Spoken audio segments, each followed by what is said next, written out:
지난 시간에는 마르지 아니한 푸른 칙 7가닥으로 삼손을 묶는 것을 통해서 율법을 문자대로만 보는 자들의 신앙이 이러하다라는 것을 말씀하고 있는 겁니다. 마른 칙도 있고 마르지 아니한 푸른 칙도 있다고 보는 거예요. 뭐를? 하나님의 말씀을. 그럼 말랐다고 생각하는 것이 무엇을 말하느냐? 이제 제사법이나 정결한 음식, 이와 같은 것은 예수 그리스도 안에서 다 폐하여졌으니까 그것은 마른 칙과 같다라고 생각을 하는 거예요. 그것은 무엇을 말하냐면 하나님의 말씀을 문자대로만 보고 있다 이 뜻인 겁니다. 그러나 실상은 그 속에 담겨져 있는 영적인 의미는 지금까지도 살아있어서 우리들로 하여금 그 제사법을 통해서 어떻게 하여야 우리가 산제사, 산제물로 하나님께 드려지는 것인가, 또는 정결한 짐승이나 이런 것을 통해서 깨닫지 못하고 멸망해가는 우리들이 어떻게 하여야 하나님 앞에 합당한 양식이 될 수 있는가. 주님이 나의 양식, 요한복음 4장에서 말씀하시죠. 나의 양식은 내 아버지의 뜻을 행하는 것이다. 그래서 사마리아 여인을 살리는 것이 주님의 양식이죠. 이처럼 우리가 어떻게 하여야 하나님 앞에 합당한 양식이 되는가를 정결한 짐승을 통해서 우리에게 계시해 주고 있는 거예요. 그런데 그와 같이 하나님의 말씀을 문자적으로만 보고 있으면은 이 말씀이 전부 다 육신에 속한 것, 세상에 속한 것으로 전락해버리는 겁니다. 생활교훈처럼 바뀌어지고 이제 이와 같이 하나님의 말씀을 문자대로 보면 윤리, 도덕, 철학 이와 같은 말씀으로 하나님의 말씀을 바꿔버리는 것이고, 그러한 신앙은 은 1100에 실제 천년왕국보다 이제 1100이라는 것이 천년왕국의 1000년을 상회하는 영광에 빠져버리는 거예요. 그런데 실제 천년왕국보다 더 큰 영광이 세상에 존재할 수가 있어요, 없어요? 없단 말씀이에요. 천년왕국의 왕이 되고 첫째 부활의 영광을 입는 그 영광보다 더 큰 것은 이 세상에 존재하지 않는 거예요. 그런데 이 들릴라는 그와 같이 하나님의 말씀을 문자대로 보고, 그리고 윤리, 도덕이나 철학 또는 기복적인 세상의 것에 빠진 이와 같은 신앙은 세상에 복된 것을 그거보다 훨씬 더 크게 여긴다 이겁니다.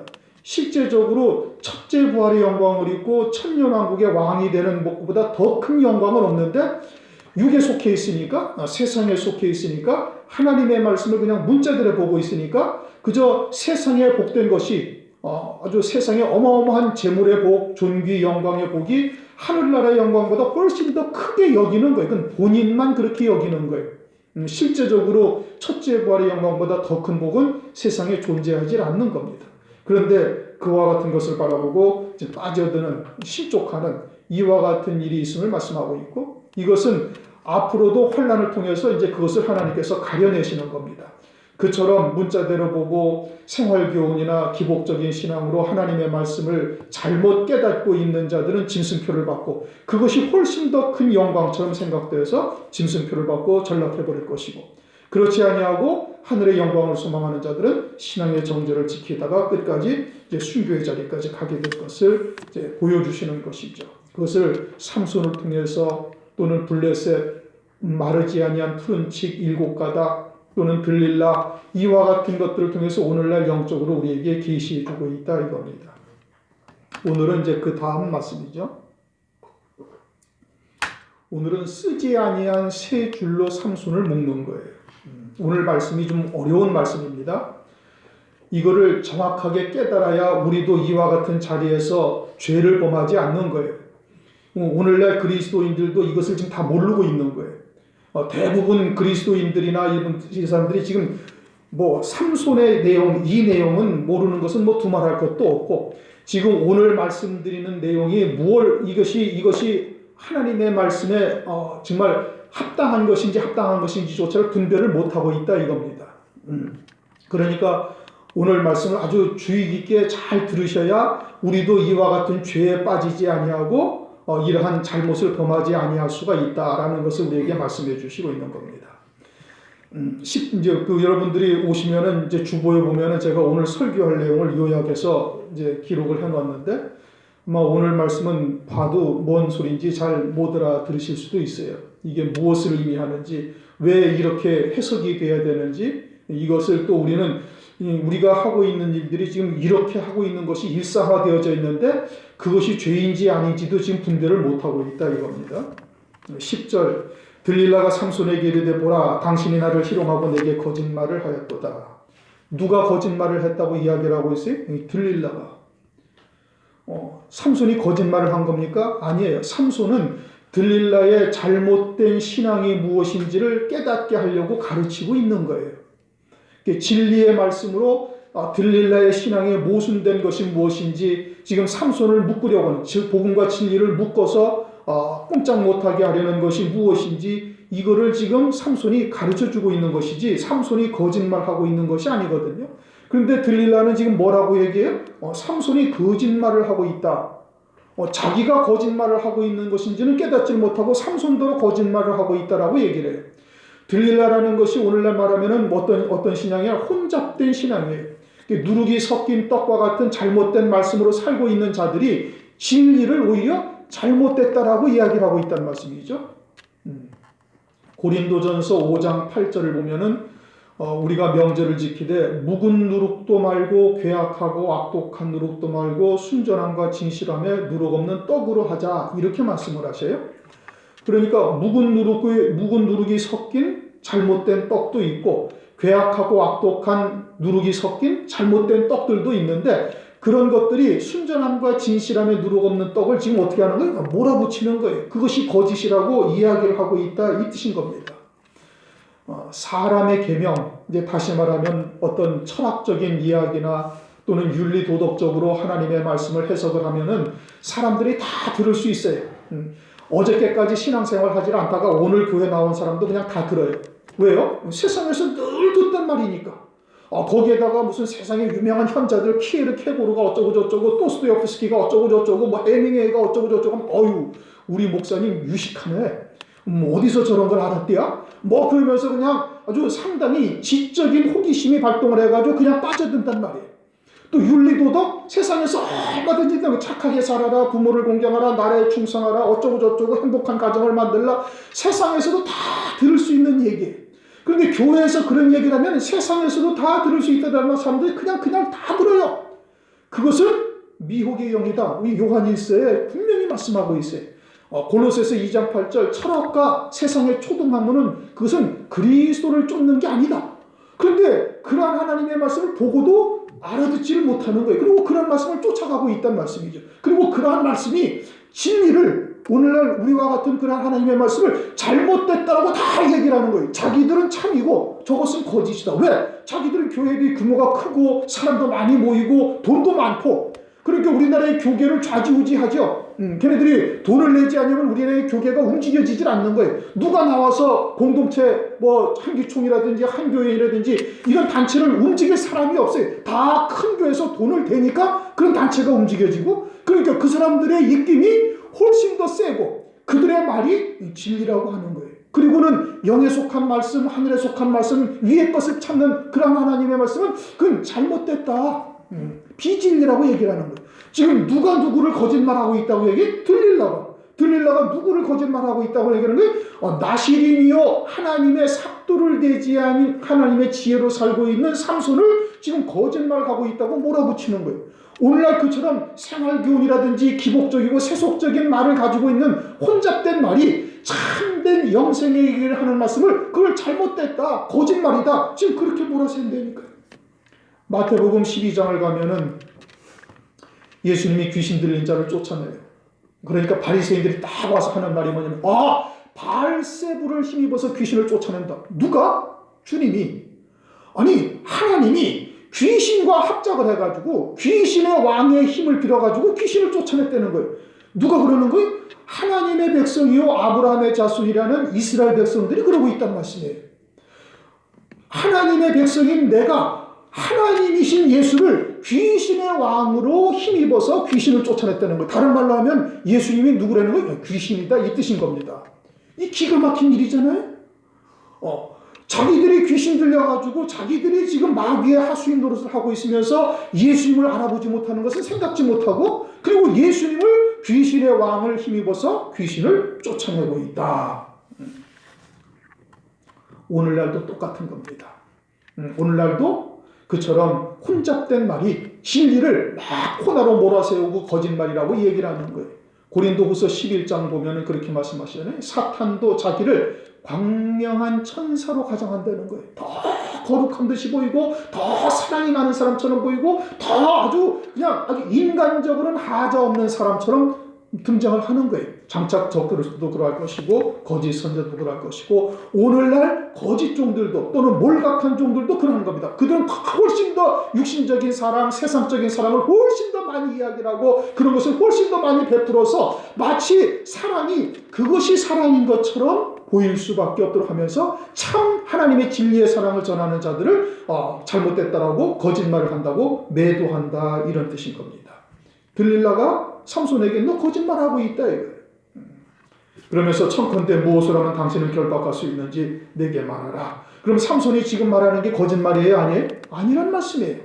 삼손이 하는 말이 거짓말이 아니라 들릴라의 신앙에 잘못된 것이 무엇인지를 지금 들춰내고 있는 거예요. 깨닫게 하고 그래서 돌이켜서 영원한 생명의 길로 갈 수 있도록 인도하는 역사란 말이에요. 그런데 그것을 이들은 뭐라고 그래? 이들은 거짓말이다. 그렇게 이야기를 한다 입니다. 오늘날도 영에 속한 하늘에 속한 진리의 말씀을 증거하면은 땅에 속한 세상에 속한 자들이 하는 말이 또 딱 이렇게 얘기를 하는 거예요. 거짓말을 하고 있다. 그렇게 말합니다. 그러면서 당신을 결박하시지 말아라. 11절 삼손이 그에게 이르되 만일 쓰지 아니한 세 줄로 나를 결박하면 내가 약해져서 다른 사람과 같으리라.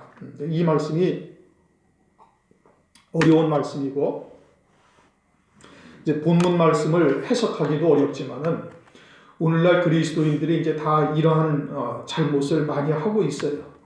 그러니까 우리가 이제 이 말씀을 잘 깨달아서 좀 시간이 걸리더라도 성경을 좀 찾아보면서 잘 깨달아서 우리는 이러한 잘못을 범하는 자리에 들어서서는 아니 된다 이겁니다. 이것이 진리가 무엇인지를 아는 자여야 되는 거예요. 그래서 하나님의 뜻이 무엇인지 성경을 통해서 우리에게 구원하고자 하시는 하나님의 뜻이 무엇인지를 정확하게 깨닫고 있어야 되는 거예요. 그래야 마귀의 울무에 걸리지 아니하고 우리도 이와 같은 잘못된 자리에 있으면서 참된 것을 또 잘못 얘기할 수도 있는 것이죠. 15장에 쓰지 아니한 세 줄, 15장의 세 줄둘은 총론적, 총체적 의미의 세 줄둘입니다. 15장에서 말한 세 줄은 그것은 총론적인 이야기, 이제 성경에서 바리새인의 누룩과 사두개인의 누룩을 섞인 그와 같은 잘못된 말씀, 혼잡된 말씀이다라고 제가 이미 이제 말씀을 드렸어요. 이건 성경 전체에 흐르는 바리새인의 누룩, 사두개인의 누룩과 같은 잘못된 교훈이 섞여져 있는 것을 말하는 거예요. 이제 성경에서 딱 두 가지를 이야기를 하고 있죠. 그런데 여기서 세 줄이라는 것은 그와 같은 잘못된 교훈 가운데 아주 구체적인 것으로서의 세 줄을 말하는 겁니다. 블레셋 교훈으로 사는 신자들이 하나님도 말씀하지 아니한 세 줄이에요. 성경에서 전혀 이야기하지 아니한 새로운 줄로 계속해서 진리를 묻고 있고 그리고 자기들도 그와 같은 자리에 있으면서도 그것이 잘못되어 있다는 것을 깨닫지를 못한다 이겁니다. 그게 뭐냐? 이제 결론부터 말하면 정죄의 줄인 겁니다. 정죄하는 거예요. 그래서 죄인 취급을 하고 그리고 그들이 받는 고난이나 연단을 죄값이다. 죄값으로 하나님으로부터 저주를 받았다. 등등 이와 같은 잘못을 범하고 있다 이겁니다. 물론 들릴라는 지금 하나님의 말씀을 율법을 문자적으로 보고 있어요. 문자적으로만 보면은 정죄하게 되는 거예요. 하나님의 율법을 주신 뜻은 뭐냐? 율법을 주신 뜻은 우리가 죄인됨을 깨달아서 그리스도를 소망하게 하는 거예요. 그래서 율법은 그리스도께서 그리스도께서 오실 때까지만 존재하는 것이고 그리스도를 소망하게 하는 몽학선생이다. 갈라디아서 3장에 그렇게 말씀을 하고 있죠. 그러니 율법의 본질, 율법을 하나님께서 우리에게 주신 뜻은 정죄하라고 주신 것이 아니고 우리 스스로가 죄인됨을 깨달아서 그리스도를 소망하게 하는 역할을 하는 것이 율법이에요. 율법은 율법의 잣대를 가지고 다른 사람을 정죄하라고 주신 것이 아니다 이겁니다. 그런데 오늘날 흔히 율법을 그렇게 사용을 하고 있다는 말씀이에요. 그것이 아니라 율법을 통해서 내가 죄인됨을 깨닫고 그리스도가 아니고서는 우리가 구원의 소망이 없다라는 것을 알게 하기 위해서 율법을 주신 거예요. 갈라디아서를 보십시다. 갈라디아서 3장 19절부터 갈라디아서 3장 19절부터 읽습니다. 신약성경 305페이지에 있어요. 그런즉 율법은 무엇이냐? 범법함을 인하여 더한 것이다. 율법은 우리가 죄를 자꾸 더 가증하게 짓는 거예요. 하나님께 순종하는 것처럼 믿음으로 산다고 하면서 자꾸 가증한 죄를 지으니까 율법을 통해서 죄가 무엇인지를 깨닫게 하시기 위해서 준 겁니다. 천사들로 말미암아 중보의 손을 들여 베푸신 것인데 약속하신 자손이 오시기까지 있을 것이라. 중보는 한편만 위한 자가 아니니 오직 하나님은 하나이시라. 그러면 율법이 하나님의 약속들을 거스르느냐? 결코 그럴 수 없느니라. 만일 능히 살게 하는 율법을 주셨다면 의가 반드시 율법으로 말미암았으리라. 율법으로 의인에 이를 수가 있다 없다? 없다 이겁니다. 하나님은 한 분이세요. 한 분 하나님께서 율법도 주시고 오실 메시아를 보내시는 분도 누구예요? 그리스도를 보내시는 분도 하나님 아버지세요. 그러니까 율법과 그리스도가 상충되는 것이 아니다 이 뜻인 겁니다. 지금 말씀이. 오실 자손 오시기까지만 율법이 존재하는 것이고 율법은 이제 그때까지 존재하고 이제 그리스도에게로 인도하는 것이고 22절 그러나 성경의 모든 것을 죄 아래 가두었으니 이는 예수 그리스도를 믿는 믿음으로 말미암은 약속을 믿는 자들에게 주려 하심이라. 율법을 주신 분도 하나님이시고 메시아를 보내시는 분도 하나님이시에요. 그러니까 율법과 오시는 그리스도가 상충되는 것이 아니라 율법을 주신 분도 하나님께서 한 뜻을 가지고 율법을 주시고 율법을 통해서 메시아를 소망하기 위해서 죄를 깨닫게 하셔서 죄인됨을 알게 하시고 그리고 예수 그리스도를 소망하게 하기 위해서 주신 법이에요. 율법이 정죄하기 위한 법이 아니다 이 뜻인 겁니다. 하나님께서는 창세전에 이제 에베소서를 우리가 참고했죠. 창세전에 그리스도 안에서 이미 구속하실 뜻을 우리에게 이미 확정해 놓으신 거예요. 아담이 범죄하고 죽은 자가 되고 회개하고 그러니까 하나님께서 산 자가 되게 하셨어요? 아니면은 하나님께서 그냥 일방적으로 산 자가 되게 하셨어요? 그냥 일방적으로 은혜를 베푸신 거예요. 아담이 자기가 죄인됨을 깨닫고 회개하고 도저히 우리는 살 소망이 없으니 하나님의 은혜가 아니고서는 살 소망이 없다라고 회개하니까 하나님께서 구원하신 것이 아니란 말씀이에요. 또 한 가지는 로마서를 한번 보십시다. 로마서 5장. 로마서가 좀 딱딱하죠. 딱딱한데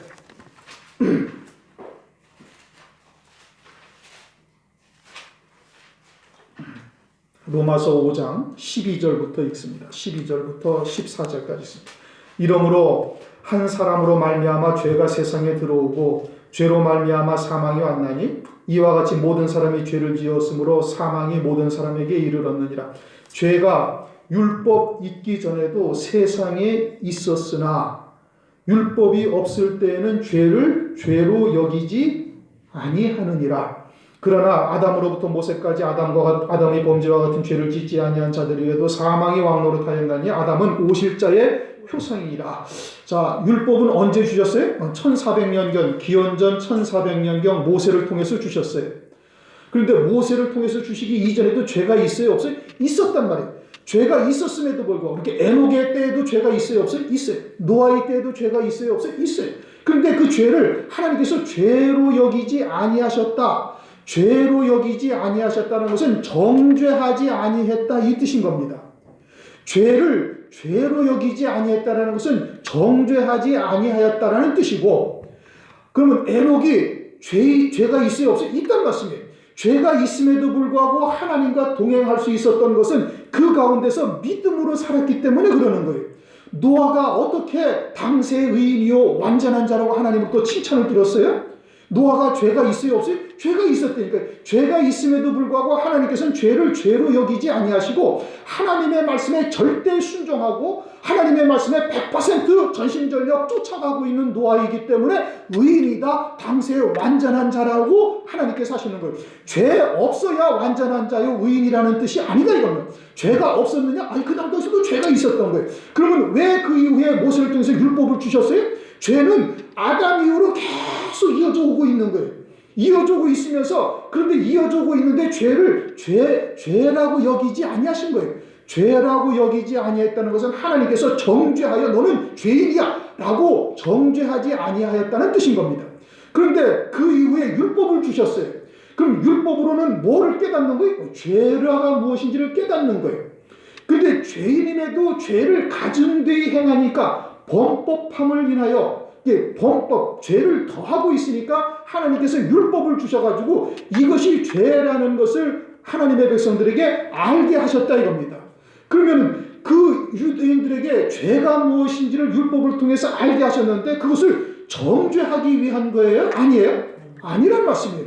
그 이전에도 죄가 있었다니까요. 아담 때에도 죄가 있었고 노아의 때도 죄가 있었단 말이에요. 노아의 때도 죄가 있었는데 하나님께서는 노아를 당세의 의인이요 완전한 자라고 칭찬하셨어요. 무엇 때문에? 하나님께서 방주를 지으라는 말씀에 모든 삶의 초점을 거기에다 다 맞추어서 절대 순종한 것, 절대 복종하고 있는 것. 그게 의인이에요. 그럼 오늘날도 의인은 누가 의인이에요? 그게 의인인 거예요. 우리의 죄와 상관없이. 죄는 창세전부터 하나님께서 예수 그리스도 안에서 구속하신 뜻을 이미 정해놓으시고 그리스도 안에서 아들들이 되게 하셨으니 에베소서 1장 5절 에베소서 2장 5절 6절 그리스도 안에서 살리셨고 그리스도 예수와 함께 하늘에 앉히셨으니 이미 끝나버렸단 말씀이에요. 그럼 그리스도 안에서 우리를 바라볼 때는 하나님께서 어떻게 바라보시죠? 그리스도를 통해서 우리를 바라보는 거예요. 그리스도의 피를 통해서 나를 바라보시기 때문에 아예 그리스도처럼 완벽한 자로 나를 딱 보시는 거예요. 지금 나는 죄 짓고 있어. 여전히 죄 가운데 있는데도 하나님께서는 그것을 정죄하지 아니하신단 말이에요. 그 이전에도 율법 이전에도 죄가 없었던 것이 아니라 죄가 있었다니까.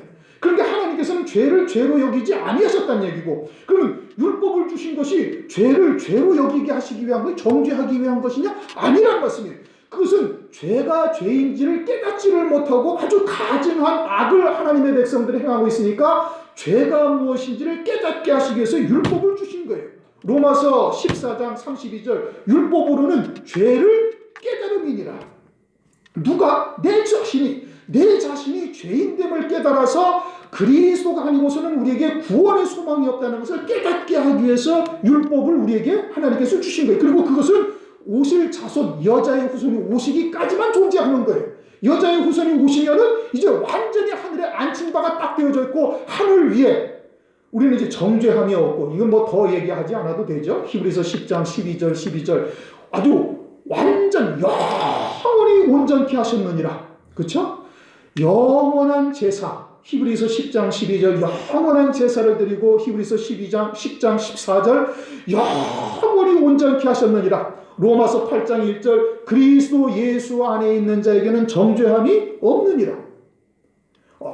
마태복음 1장 21절 저는 자기 백성을 저희 죄에서 구원할 자심이라. 그래서 우리의 모든 죄를 영원히 다 사해 놓으신 거예요. 끝난 거예요. 내가 이제까지 지었던 죄, 또 앞으로도 또 실족하여 넘어질 죄까지도 주님은 영원히 속죄의 구원을 하시고, 이제 그리스도 안에 있는 나는 주님이 그리스도의 피로만 나를 딱 보시는 거예요. 주님의 피로만 나를 딱 보시니까 주님과 같이 완전한 자로 나를 보시고 있어요. 그래서 죄 정죄하는 거예요? 아니, 정죄하지 아니하신단 말씀이에요.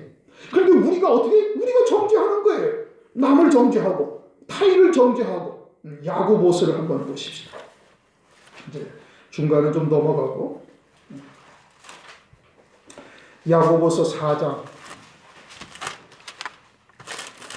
히브리서 다음에 야고보서 있죠. 야고보서 4장 11절 12절을 보시겠습니다. 11절 형제들아 피차에 비방하지 말라. 형제를 비방하는 자나 형제를 판단하는 자는 곧 율법을 비방하고 율법을 판단하는 것이라. 네가 만일 율법을 판단하면 율법의 준행자가 아니요 재판자로다. 입법자와 재판자는 오직 하나이시니 능히 구원하시기도 하시며 멸하시기도 하시느니라. 너는 누구간데 이웃을 판단하느냐. 이게 판단하지 말라는 얘기죠. 로마서 14장을 한번 보십시오.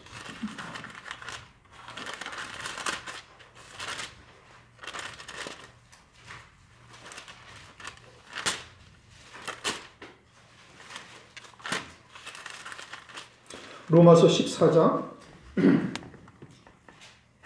3절 4절 먹는 자는 먹지 않는 자를 업신여기지 말고 먹지 못하는 자를 먹는 자를 판단하지 말라. 이는 하나님이 저를 받으셨음이니라. 남의 하인을 판단하는 너는 누구뇨? 그 섰는 것이나 넘어지는 것이 제 주인에게 있음에 저가 세움을 받으리니 이는 저를 세우시는 권능이 주께 있음이니라.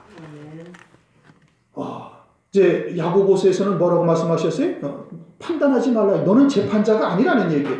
율법을 주신 것은 내가 죄인됨을 깨닫게 하시기 위해서 주신 것이지 율법을 가지고 남을 정죄하고 판단하라고 주신 것이 아니란 말씀이에요. 그런데 우리가 흔히 어떤 자리에 앉아 있어요? 정죄하고 판단하는 자리에, 재판하는 자리에 우리가 앉아 있단 말씀이에요. 때때로. 왜 그렇게 봐요? 육신으로 바라보기 때문에 그러는 거예요. 육신의 눈으로 상대방의 육체를 바라보니까 죄덩어리인 거예요. 그래가지고 그것을 판단하고 정죄한단 말이에요. 그러나 섰고 넘어짐이 누구의 소관이다? 하나님의 소관이에요. 그리고 지금은 나보다 못해서 연약한 채소를 먹는다 할지라도 하나님께서 은혜를 베풀어 주시면 나보다 훨씬 더 장성한 분량에 이르게 하실 수가 누가 있어요? 하나님께서 하실 수가 있는 거예요. 그 섰고 넘어짐의 주권이 누구에게 있다? 아버지께 있어요. 그래서 아버지만 판단하시고 하나님만이 재판하는 자리에 앉으시는 것이지 우리가 재판하는 자리에 앉는 것이 아니다 이겁니다. 그런데 우리가 이러한 잘못을 범하고 있어요. 하나님도 한 번도 우리를 정죄하지 아니하신다는 말씀이에요. 창세기를 한번 다시 보십시다. 이제 창세기 3장 뱀이 하와에게 하는 말이 뭐냐 하면은 창세기 3장 5절 너희가 그것을 먹는 날에는 뭐를? 선악을 알게 하는 나무를 먹는 날에는 너희 눈이 밝아. 눈이 확 밝아진단 말이에요. 눈이 밝아져서 어떻게 되냐? 하나님과 같이 되어 선악을 알 줄을 하나님이 아심이니라. 그래가지고 못 먹게 했다. 이제 뱀이 그렇게 이제 거짓말로 꼬드기고 있는 겁니다. 여기서 이제 홀딱 넘어가서 먹죠. 먹고 나니까 실제 어떻게 눈이 확 밝아졌어요. 어떤 눈이 밝아졌어요? 육체의 눈이 밝아진 거예요. 그전에는 어떤 눈으로 살고 있는데 영 안으로 하나님과 바라보며 하나님과 교제하며 살았는데 이제 그걸 먹고 죽은 자가 되어지니까 영적인 하나님의 교제, 영의 세계를 바라보고 하나님과 교제하던 그것은 싹 끊어져 버리고 육신의 눈이 확 밝아져가지고 선악을 분별한단 말이에요. 뭘로? 내 생각으로. 그전에는 선악을 누가 분별했어요? 하나님만이 선악을 분별했는데 이제는 내가 선악을 분별하는 자리에 딱 쓴 거예요. 요게 마귀의 미혹의 말을 듣고 사는 자요 육체로 사는 자예요. 무슨 얘기인지 이해가 되셨습니까? 내가 상대방이 내 눈에 저 죄로 인해서 고난당하는구나 라고 생각을 하고 있다면 내가 지금 육체로 살아가고 있고 마귀의 종노릇을 하고 있다 이 뜻인 겁니다. 이것은 마귀의 말을 듣고 죽은 자가 되어졌을 때 나타나는 현상이에요. 뭐가? 정죄하는 것이. 선악을 분별한단 말이에요. 내 스스로가 옳고 그름을 판단해가지고 상대방을 정죄하는 것은 내가 마귀의 말을 듣고 마귀의 종으로 살고 있는 것이요 원죄가 있는 육체로 살고 있다라는 뜻이에요. 영으로 살고 있는 것이 아니라 영으로 살고 있으면 하나님과 교제하고 있기 때문에 하나님만이 입법자요 재판자요 하나님만이 판단하신다는 말씀이죠. 섰고 넘어짐이 누구의 소관이에요? 하나님의 소관이에요. 그런데 우리가 정죄하고 비판하면서 저주받았다라고 이야기를 한다 이겁니다. 그것은 이와 같은 것은 하나님이 한 번도 쓰지 아니한 거예요. 에녹이 죄가 있어요 없어요? 있단 말씀이에요. 노아가 죄가 있어요? 없어요? 있단 말씀이에요. 그런데 하나님은 그걸 가지고 정죄하지 아니에요. 그런데 인간들이 악해가지고 점점점 원죄에 있는 육체를 입고 있으니까 점점점 가증한 악을 행하니까 하나님께서 죄라는 것이 무엇이다라는 것을 깨닫게 하기 위해서 율법을 주신 거예요. 율법으로는 그래서 죄를 깨달음이니라. 그래서 우리가 죄인됨을 깨닫고 그리스도가 아신 것은 우리가 소망이 없다라는 것을 깨닫고 그리스도를 소망하게 하기 위해서 율법을 우리에게 주셨단 말이에요. 그리고 그 율법은 언제까지? 오실 자손이 오시기까지만 있어야 되는 거예요. 그러면 이제부터는 율법이 어떤 법이에요? 이제는 생명의 법이요 살리는 법으로 바뀌어졌단 말이에요. 그러니까 삼손은 날 때부터 나시린 머리에 삭도를 대지 아니한 하나님의 지혜로 살고 있는 나실인인 삼손은 그것을 알아야 몰라요? 안단 말씀이에요. 여자의 후손이 오셔서 우리를 구원하실 것을 알고 있고 이미 멜기세덱을 아브라함이 만나서 멜기세덱에게 이 11조를 드리고 멜기세덱이 떡과 포도주를 주심으로 멜기세덱의 반차를 쫓아오셔서 온전케 하실 것을 삼손이 알고 있는 거예요. 왜요? 머리에 삭도를 대지 아니했으니까. 하나님의 지혜를 통해서 그것을 다 깨닫고 있단 말씀이에요. 그렇게 그와 같은 줄로 삼손을 묶을 수가 있어요? 없어요? 없단 말씀이에요. 자, 이제 또 다른 곳을 한번 보십시다. 요한복음 8장을 보겠습니다.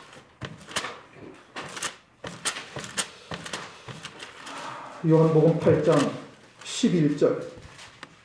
요한복음 8장은 가늠하다 현장에서 붙잡혀온 여자를 이제 유대인들이 데려와서 주님 앞에 나와서 이제 이 여자를 어떻게 해야 됩니까? 그러니까 주님께서 죄 없는 자가 먼저 돌로 치라. 그러고 난 다음에 하나씩 다 도망가고 나니까 이제 11절 대답하되 주여 없나이다. 예수께서 가라사대 나도 너를 정죄하지 아니하노니 가서 다시는 죄를 범치 말라.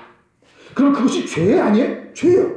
죄라는 것을 주님이 아세요 몰라요? 아신단 말씀이에요. 그럼 죄라는 것을 주님도 알고 바리새인도 알고 죄를 범한 유대인 여자도 알아요. 그래가지고 지금 주님 앞에 나와가지고 간음하다가 현장에서 붙잡혀가지고 온 동네 사람들한테 이 수치 창피를 당하고 있는 것을 본인이 알고 있어요.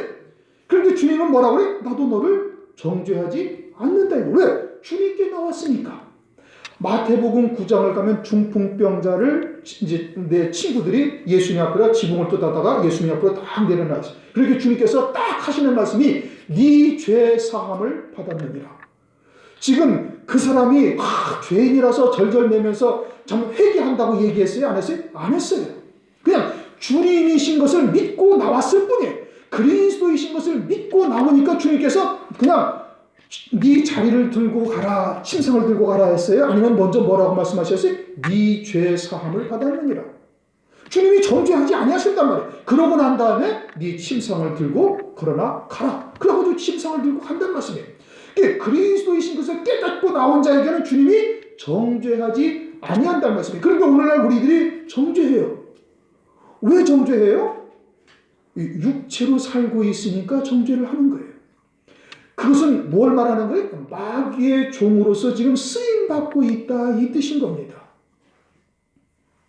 그러면은 자 이제 지금 요한복음 8장에 이 여자가 지금 그 죄의 결과로 수치를 당하고 온갖 곤욕을 치른 거예요. 그렇죠? 많은 사람들한테 현장에서 간음하다가 현장에서 붙잡혀 왔으니 이 얼마나 수치의 여자로서는 거기다가 모든 사람 앞에서 예수님 앞에 딱 갖다 놓고 간음하다 현장에서 잡힌 여인이라고 전부 다 손가락질하고 얼굴 그냥 다 봤으니 이 어마어마한 수치를 겪었단 말이에요. 그러면 이와 같은 것은 무엇이냐 이거예요. 다윗이 밧세바와 간통을 했어요. 그렇죠? 간통을 하고 나서 사무엘하 7장을 보십시다. 이건 이제 보셔야 돼요.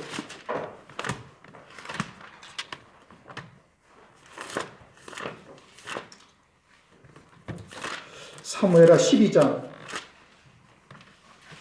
나단 선지자로부터 이제 간통을 한 다음에 책망을 듣습니다. 나단 선지자로부터 책망을 들어요. 그래 12장 보면은 12장 13절을 보면은 나단이 다윗이 나단에게 이르되 내가 여호와께 죄를 범하였나이다 하매 나단이 다윗에게 대답하되 여호와께서도 당신의 죄를 사하셨나니 이미 다 사해 놓으셨다는 얘기예요. 그러니까 다윗이 막 회개하니까 내가 네 죄를 사하노라 이게 아니고 다윗이 회개를 하니까 이미 하나님께서는 다 사해 놓으셨다라고 이야기를 하고 있어요. 다윗이 통회 자복 회개한 겁니다. 그러니까 하나님께서 이미 다 사하셨다라고 이야기를 하고 있어요. 그런 다음에 어떤 일이 벌어져요? 다윗과 밧세바가 간통을 하면서 낳았던 자식이 죽고 그런 다음에 또 수년 후에는 압살롬의 반역으로 왕위까지 빼앗기고 아주 맨발로 도망가야 할 아주 다급한 상황까지 처해지게 되어지고 또 거기에 사울의 먼 친척벌 되는 시므이가 나와가지고 다윗에게 돌로 던지며 하나님으로부터 저주를 받았다라고 막 저주를 하는 장면이 이제 사무엘하 16장에 등장을 합니다. 그러면은 그것이 죄의 값이에요? 아니에요? 죄값이지요. 그렇죠? 죄값으로 다윗과 밧세바가 간통을 하고 낳은 아들은 하나님께서 데려가시고 왕 위까지 빼앗기고 맨발로 도망가야 할 상황까지 초래한 거예요. 그것은 반드시 죄의 값이라는 것은 부정할 수가 없어요. 가늠하다가 현장에서 붙잡혀 남은 이 여인도 어떤 거예요? 그 모든 사람으로부터 수치를 당하는 것이 죄의 값이에요? 아니에요? 죄의 값이에요. 죄의 값인데 이것을 하나님께서 지금 정죄하여 저주를 내리는 것이냐 아니냐, 이제 이것을 우리가 살펴봐야 되는 거예요. 사무엘하 7장을 보십시오. 사무엘하 7장 14절을 읽습니다. 사무엘하 7장 14절. 하나님께서 나단 선지자를 통해서 다윗에게 하나님의 언약을 말씀하실 때 이렇게 말씀하십니다. 나는 그 아비가 되고 그는 내 아들이 되리니 저가 만일 죄를 범하면 내가 사람 막대기와 인생 채찍으로 징계하려니와. 자, 저주라는 뜻과 죄의 값으로 저주를 받았다라는 것과 하나님께서 사랑으로 징계하며 채찍질 하신다라는 것은 전혀 차원이 다른 거예요. 무슨 얘기인지 이해가 되십니까? 다윗이 밧세바와 간통하고 낳은 아들은 하나님께서 데려가셔요. 죄의 값이죠. 죄의 열매를 하나님께서 치르게 하시는 겁니다. 압살롬에게 반역당해가지고 왕위를 빼앗기고 맨발로 도망갈 수밖에 없는 이 어마어마한 고욕도 이 죄의 값이 아니에요? 죄의 값이에요. 그런데 그것이 저주예요? 아니에요? 저주는 아니란 말씀이에요. 저주는 예수께서 이미 다 받으신 거예요. 우리의 죄값과 저주를 다 예수님이 받으신 거예요. 그러면 그와 같이 죄의 열매로 나타나는 이 현상은 뭐냐? 그것은 하나님께서 사랑으로 징계하사 채찍질 하시는 거다. 이게 사람 막대기와 인생 채찍으로 징계하시는 거예요. 그 징계하시는 뜻은 뭐예요? 다윗은 그 사건 이후로 아비삭이라는 이스라엘의 가장 아름다운 동정녀를 데려다 놔도 그 아비삭과 동침을 해야 안 한다는 말씀이에요. 두 번 다시 그와 같은 잘못을 범하지 아니하는 온전한 다윗으로 하나님께서 세우신 거예요. 무엇을 통해서? 그 사랑의 징계와 채찍으로. 무슨 얘기인지 이해가 되셨습니까? 그래서 하나님은 저주를 해야 안 한다니까요. 하나님은 죄로 우리를 저주를 하는 것이 아니라 저주는 예수님이 다 받으신 거예요. 지옥의 형벌까지 다 받으셨단 말이에요. 그러니까 율법의 시대인 다윗이 간통을 하고 살인을 한 죄의 값은 나타나는데 그것을 하나님께서 저주로 벌하셔서 멸하려는 것이 아니라 하나님의 사랑으로 징계하고 채찍질 하신다, 이 뜻인 겁니다. 히브리서 12장을 보십시오. 그러면 구약에서는 그러한가? 신약에서는 어떻게 말씀하시는가? 히브리서 12장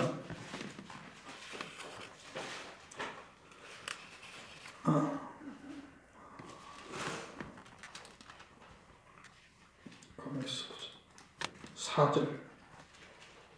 4절부터 읽습니다. 히브리서 12장 4절부터.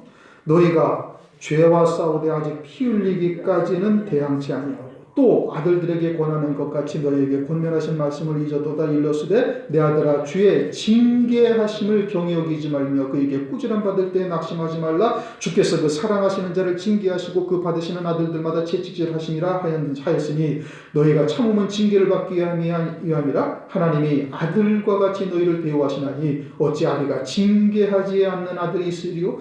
징계는 다 받는 것을 너희에게 받는 것이 오늘 너희에게 없으면 사생자요 참 아들이 아니니라. 그럼 오늘날 우리들이 죄를 지어서 죄의 열매로 우리가 하나님으로부터 징계와 채찍은 받을 수가 있어요. 그러나 그것이 저주는 아니다, 이 뜻인 겁니다. 그런데 오늘날 흔히 그리스도인들이 잘못하는 것이 죄값으로 하나님 앞에 저주를 받아서 고난, 연단 또는 병을 얻고 하나님으로부터 저렇게 멸망당하는 자가 되었다라고 이야기를 흔히들 한단 말씀이에요. 그것은 하나님이 우리에게 한 번도 쓰지 아니한 새 줄로 우리를 묶고 있는 것과 다를 바가 하나도 없다, 이 뜻인 겁니다. 시편을 한번 보십시다. 시편 103편 10절.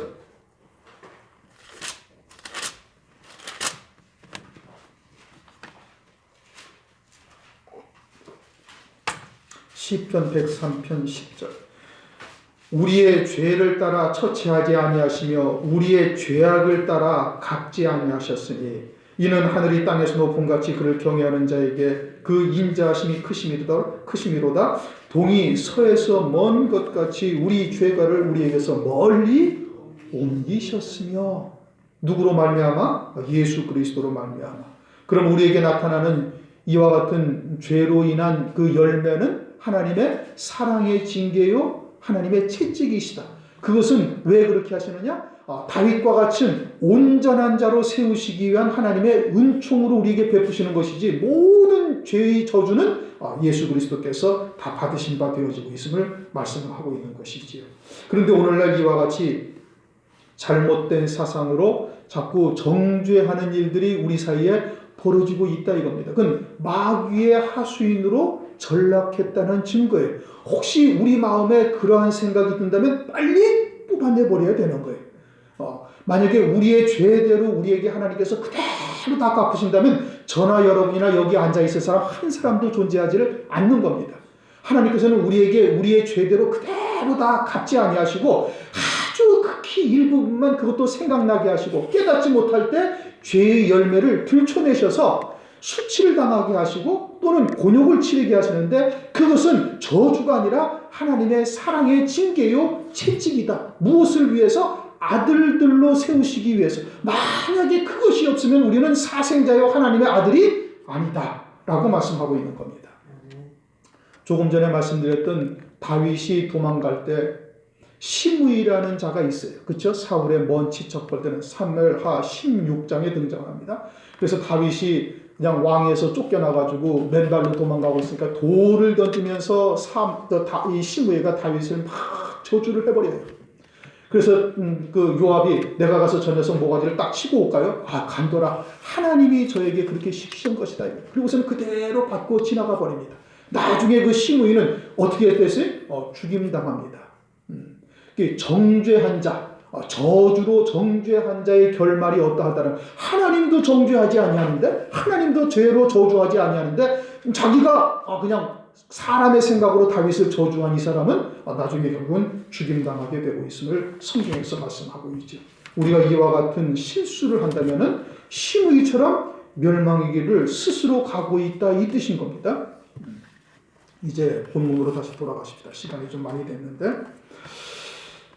그래서 쓰지 아니한 사무엘 사사기 16장 12절 11절 삼손이 그에게 이르되 만일 쓰지 않은 세 줄로 나를 결박하면 내가 약해져서 다른 사람과 같으리라. 삼손이 거짓말하고 있는 것이 아니고 들릴라의 신앙의 잘못된 것이 무엇인지를 지금 들춰내고 있는 것이죠. 그래서 12절 들릴라가 세 줄을 취하고 지난번에 푸른 칡 7가닥은 블레셋 사람이 가져왔어요.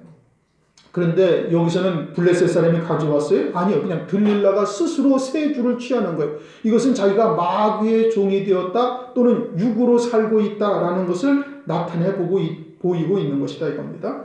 그리고 주님은 죄 없다 하시는데 정죄 비판하고 있는 것이죠. 원죄를 두신 하나님의 뜻이 무엇인지를 깨닫지 못하는 것입니다. 삼손이 팔 위에 줄 끊기를 실을 끄는 같이 하고, 진리가 무엇인지 이러한 하나님의 뜻을 깨닫고 있는 자들에게는 정죄하여 묶을 수가 있느냐 없느냐? 묶을 수가 없다 이겁니다. 죄 가운데 빠졌다 할지라도 우리는 하나님 은혜의 보좌 앞에 담대히 나올 수 있는 특권을 우리에게 하나님께서 주신 거예요. 새롭고 산 길을 우리에게 베풀어 주신 것이죠. 실은 어디다 쓰는 거예요? 옷을 꿰맬 때 쓰는 겁니다. 누가복음 5장을 보면 헌 옷을 꿰매기 위해서 새 옷을 한 조각을 떼어다가 헌 옷과 함께 기울 수가 있느냐? 이럴 때 실을 쓰는 것이죠. 그럴 수가 없다 이겁니다. 다시 말하면 율법 아래 살고 있다면 복음이 그에게 아무런 소용이 없어지는 거예요. 율법은 이미 그리스도 오실 자손이 오실 때까지만 존재하는 거거든요. 그러면서 율법은 죄를 깨닫게 하는 기능이요, 그것이 생명의 법이요 살리는 법으로 바뀌어졌는데, 여전히 문자적인 율법을 가지고 있는 자에게 복음과 진리가 그에게는 아무리 들어가도 그것은 새 옷과 헌 옷을 다 버린다. 누가복음 5장 36절을 그렇게 말씀을 하고 있습니다. 그러므로 우리가 율법이 무엇을 의미하는지, 율법을 주신 하나님의 본래의 뜻이 무엇인지를 바르게 깨닫고 있어야, 그래야 복음과 진리가 우리에게 참으로 유용한 하나님의 말씀이 되는 거예요. 그러면서 그때에도 사람이 내실에 매복하였더라. 블레셋 사람을 내실 깊숙이 숨겨두고 있죠. 그러니까 이 들릴라의 속 중심은 블레셋과 늘 교통하고 있는 거예요. 다시 말하면 그의 신앙의 근본이 아주 문자적인 말씀을 보고 있는 이 문자적인 신앙에서 전혀 벗어나고 있지를 못하고 있다. 그런데 삼손이 와서 복음과 진리를 얘기할 때 솔깃해서 듣는 거예요. 그래서 삼손의 아내가 됐단 말씀이에요. 그것은 복음과 진리의 말씀을 들으면서도 그것이 진리라는 것을 알기는 아는데 자기의 육에 속한 속성들을 버리지를 못하고 있기 때문에 이렇게 되는 것임을 말씀하고 있는 겁니다. 헌 옷에다가 새 옷을 갖다가 기운 것과 똑같이 되어져 있기 때문에 그러는 것이에요. 오늘날 우리들도 이렇게 쓰지 아니한 새 줄, 하나님도 사용하지 아니하는 새 줄로 묶는 일들이 오늘날도 그리스도인들 가운데 비일비재하게 있고 우리도 잘못하면은 이와 같은 죄에 빠지게 되는데 이러한 죄에 빠지게 되어지면 다윗을 저주한 시므이처럼 결론은 어떻게 돼? 죽는다 이겁니다. 멸리의 생각이 만약에 그러한 시각으로 상대방을 바라보게 되어졌다면 속히 회개하고 돌이켜셔야 되는 거예요. 하나님이 그를 갖다가 나보다 더 성숙한 신앙으로 그냥 며칠 사이에 딱 세우실 수도 있어요. 왜? 하나님은 전능하시니까. 이 돌들로도 아브라함의 자손 되게 하실 수 있는 아버지시니까 나보다도 훨씬 신앙이 월등한 사람으로 세우실 수도 얼마든지 있다 이겁니다. 그러니까 정죄의 줄로 우리는 사용해서는 아니 된다. 율법은 나 스스로를 비춰보라고 주신 법이에요. 죄인됨을 깨닫고 그리스도에게로 더 가까이 다가게 하는 생명의 법이요 살리는 법이요 영의 법이지 재판자나 또는 심판자의 자리에 앉아서 그것으로 다른 영혼들을 판단하라고 주신 법이 아니다 이겁니다. 하나님도 그리하지 아니하신 거예요. 율법이 없을 때도 하나님도 정죄하지 아니하셨어요. 율법의 때도 하나님께서도 죄로 정죄하지 아니하신 거예요. 그럼 오늘날도 그러하다 이겁니다. 그런데 이러한 잘못된 것들을 오늘날 교회 안에서 비일비재하게 사용하고 있음을 우리가 보고 있는 것이죠. 우리가 하나님이 진리가 무엇인지를 바르게 깨달아서 하나님 뜻에서 벗어나는 어리석은 일들이 행치 아니하시길 주님의 이름으로 축원합니다.